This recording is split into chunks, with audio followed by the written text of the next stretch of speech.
Kisah Nabi Muhammad SAW membelah bulan benar-benar menakjubkan, hingga membuat raja penyembah berhala di Syam, Habib bin Malik, bersyahadat dan sujud syukur.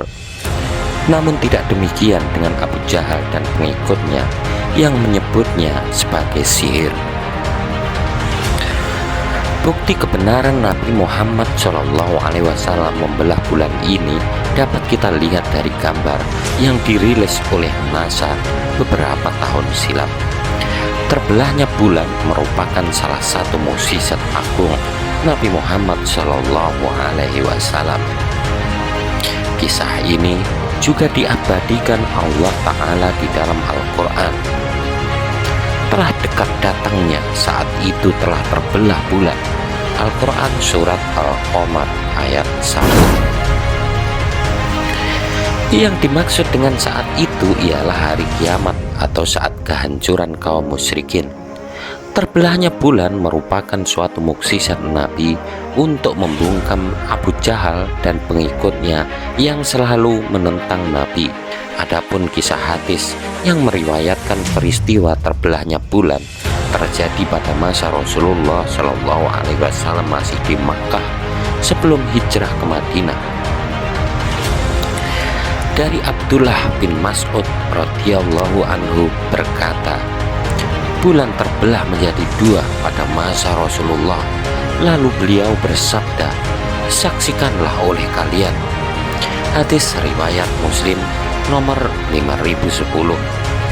Dari Anas radhiyallahu anhu bahwa penduduk Makkah meminta kepada Rasulullah SAW untuk memperlihatkan kepada mereka suatu mukjizat tanda kenabian. Maka Rasulullah memperlihatkan kepada mereka mukjizat terbelahnya bulan sebanyak 2 kali. Hadis riwayat Muslim nomor 5013.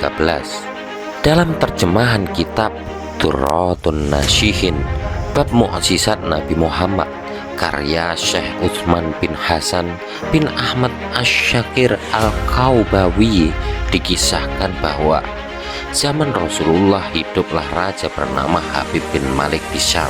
Dia adalah penyembah berhala yang fanatik dan menentang serta membenci agama yang didakwahkan Rasulullah SAW. Suatu hari Abu Jahal menyurati Raja Habib bin Malik perihal Rasulullah. Surat itu membuatnya penasaran dan ingin bertemu dengan Nabi Muhammad dan membalas surat itu. Ia akan berkunjung ke Makkah. Pada hari yang telah ditentukan, berangkatlah ia dengan 10.000 orang ke Makkah. Sampai di desa Abtah dekat Makkah, ia mengirim utusan untuk memberitahu Abu Jahal bahwa dia telah di perbatasan Makkah. Maka Raja Habib oleh Abu Jahal pun disambut oleh pembesar Quraisy. Seperti apa sih Muhammad itu? Tanya Raja Habib bertemu dengan Abu Jahal. Sebaiknya Tuhan tanyakan kepada Bani Hashim, jawab Abu Jahal. Lalu Raja Habib menanyakan kepada Bani Hashim. Di masa kecilnya, Muhammad adalah anak yang bisa dipercaya, jujur, baik budinya. Tetapi sejak berusia 40 tahun, ia mulai menyebarkan agama baru, menghina dan menyepelekan Tuhan-Tuhan kami. Ia menyebarkan agama yang bertentangan dengan agama warisan nenek moyang kami, kata salah seorang dari keluarga Bani Hashim. Raja Habib makin penasaran dan ia memerintahkan untuk menjemput Rasulullah SAW dan memaksa bila ia tidak mau datang. Dengan menggunakan jubah merah dan surban hitam, Rasulullah datang bersama Abu Bakar As-Siddiq dan istri tercinta Sayyidah Khadijah radhiyallahu anha. Sepanjang jalan, Khadijah menangis karena khawatir akan keselamatan suaminya. Demikian pula Abu Bakar. Kalian jangan takut, kita serahkan semua urusan kepada Allah, kata Rasulullah. Setibanya di desa Abtah, Nabi Muhammad disambut dengan ramah dan dipersilahkan duduk di kursi yang terbuat dari emas. Ketika Rasulullah duduk di kursi itu, memancarlah cahaya kemilau dari wajahnya yang berwibawa, sehingga yang menyaksikannya tertegun dan kagum. Maka berkata Raja Habib, "Wahai Muhammad, setiap nabi memiliki mukjizat. Mukjizat apa yang engkau miliki?" Dengan tenang Rasulullah balik bertanya, "Mukjizat apa yang Tuhan kehendaki?" "Aku menghendaki matahari yang tengah bersinar engkau tenggelamkan, kemudian munculkanlah bulan, lalu turunkanlah bulan ke tanganmu, belah menjadi 2 bagian, dan masukkan masing-masing ke lengan bajumu sebelah kiri dan kanan. Kemudian keluarkan lagi dan satukan lagi, lalu suruhlah bulan mengikuti engkau. Setelah itu kembalikan bulan itu ke tempat semula. Jika engkau dapat melakukannya, aku akan beriman kepadamu dan mengakui kenabianmu," kata Raja Habib. Mendengar itu, Abu Jahal sangat gembira. Pasti Rasulullah tidak dapat melakukannya. Dengan tegas dan yakin, Rasulullah menjawab, "Aku penuhi permintaan Tuhan." Kemudian Rasulullah Shallallahu Alaihi Wasallam berjalan ke arah gunung Abi Kubaisi dan sholat 2 rakaat. Usai sholat, Rasulullah Shallallahu Alaihi Wasallam berdoa dan menengadahkan tangan tinggi-tinggi agar permintaan Raja Habib terpenuhi. Seketika itu juga, tanpa diketahui oleh siapapun, turunlah 12.000 malaikat. Maka berkatalah malaikat Jibril, "Wahai Rasulullah, Allah menyampaikan salam kepadamu." Allah berfirman, "Wahai kekasihku, jangan engkau ragu, sesungguhnya aku senantiasa bersamamu. Aku telah menetapkan keputusanku sejak zaman azali. Tentang permintaan Habib bin Malik, pergilah engkau kepadanya untuk membuktikan kerasulanmu. Sesungguhnya Allah yang menjalankan matahari dan bulan, serta mengganti siang dan malam." Untuk diketahui, Habib bin Malik mempunyai putri cacat, tidak memiliki kaki dan tangan, kemudian matanya buta. Allah menyembuhkan anak itu sehingga bisa berjalan, meraba dan melihat. Lalu bergegaslah Rasulullah turun menjumpai orang kafir Quraisy. Sementara bias cahaya kenabian yang memantul dari wajahnya semakin bersinar. Ketika itu matahari telah beranjak senja. Matahari hampir tenggelam, sehingga suasananya remang-remang. Tak lama kemudian Rasulullah berdoa agar bulan segera terbit. Maka terbitlah bulan dengan sinar yang terang benderang.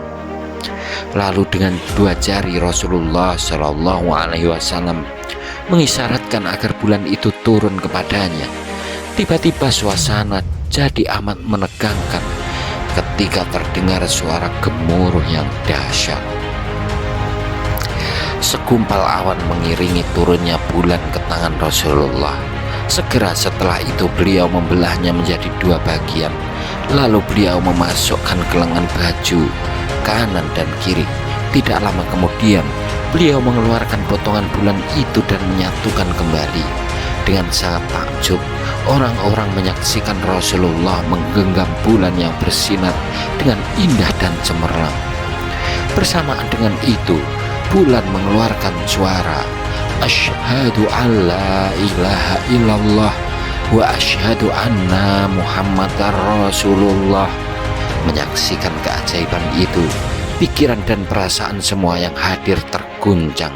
Sungguh, ini bukan mimpi, melainkan sebuah kejadian yang nyata, sebuah mukjizat yang luar biasa hebat yang disaksikan sendiri oleh Raja Habib bin Malik.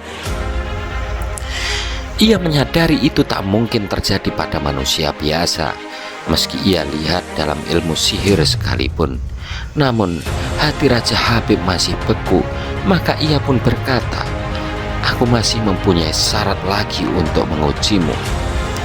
Belum lagi Raja Habib sempat melanjutkan ucapannya, Rasulullah Shallallahu Alaihi Wasallam memotong pembicaraan. "Engkau mempunyai putri yang tidak sempurna, bukan? Sekarang Allah telah menyembuhkannya dan menjadikannya seorang putri yang sempurna. Raja Habib pun terkejut karena tidak ada siapapun yang tahu penyakit anaknya itu, yaitu lumpuh dan matanya buta, kecuali orang-orang istana dan mereka yang dekat dengannya saja. Mendengar itu, betapa gembiranya Raja Habib. Spontan ia pun berdiri dan berseru, "Hai penduduk Makkah, kalian yang telah beriman jangan kembali kafir, karena tidak ada lagi yang perlu diragukan. Ketahuilah, sesungguhnya aku bersaksi, tiada Tuhan selain Allah dan tiada sekutu baginya. Dan aku bersaksi, sesungguhnya Muhammad adalah utusan dan hambanya." Melihat semua itu, Abu Jahal jengkel dan marah. Dengan emosi ia berkata kepada Raja Habib, "Wahai Raja Habib, engkau beriman kepada tukang sihir ini hanya karena menyaksikan kehebatan sihirnya?" Namun Raja Habib tidak menghiraukannya dan berkemas untuk pulang. Sesampainya di gerbang pintu istana, putrinya yang sudah sempurna menyambutnya sambil mengucapkan 2 kalimat syahadat. Tentu saja Raja Habib terkejut.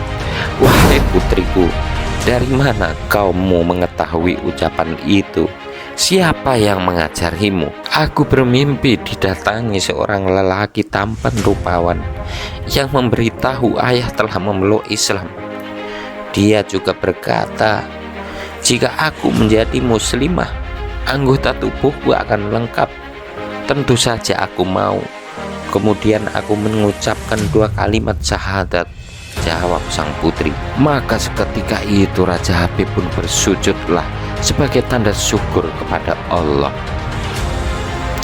Sungguh telah dekat hari kiamat dan telah terbelah bulan. Dan jika mereka melihat orang-orang musyrikin melihat suatu tanda mukjizat, mereka berpaling dan berkata, "Ini adalah sihir yang terus-menerus," dan mereka mendustakan Muhammad dan mengikuti keinginannya, padahal setiap urusan telah ada ketetapannya. Al-Quran Surat Al-Qamar ayat 1-3. Gambar permukaan bulan yang diklaim sebagai bukti pernah terbelahnya bulan dapat dilihat dari dokumen yang dipublikkan oleh situs Badan Antariksa Amerika atau NASA pada 29 Oktober 2002. Ya ikhwan, mudah-mudahan kisah ini semakin menambah keimanan dan ketakwaan kita kepada Allah Subhanahu wa Ta'ala. Wassalamualaikum warahmatullahi wabarakatuh.